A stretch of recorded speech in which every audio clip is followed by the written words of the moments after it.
جو کہ C+I+G رکھنے کے لیے ضروری ہو۔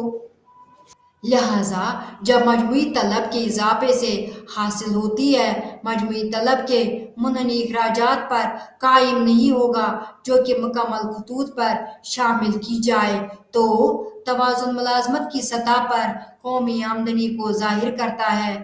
چونکہ مجموعی طلب اصل کی مقدار سے زیادہ ہے، لہٰذا قومی آمدنی زیادہ ہوگی۔ اصل پیداوار اس سے آگے نہیں بڑھ سکتی، لیکن قیمتوں میں اضافہ ہو سکتا ہے۔ کسی پیداوار کی پیسوں کی قدر کو بڑھا دیتا ہے وہ مقدار جس سے اصل مجموعی طلب مکمل ملازمت کی سطح کے قومی آمدنی سے زیادہ ہے اور افراط زر کا فرق کہا جاتا ہے، کیونکہ یہ اضافی مجموعی طلب مہنگائی قیمتوں میں اضافے کا سبب بنتی ہے۔ اصل آمدنی یا اصل پیداوار کے لحاظ سے صرف قیمتوں تک پیسوں کی شرائط میں بڑھ گئی ہے۔ افراط زر کا فرق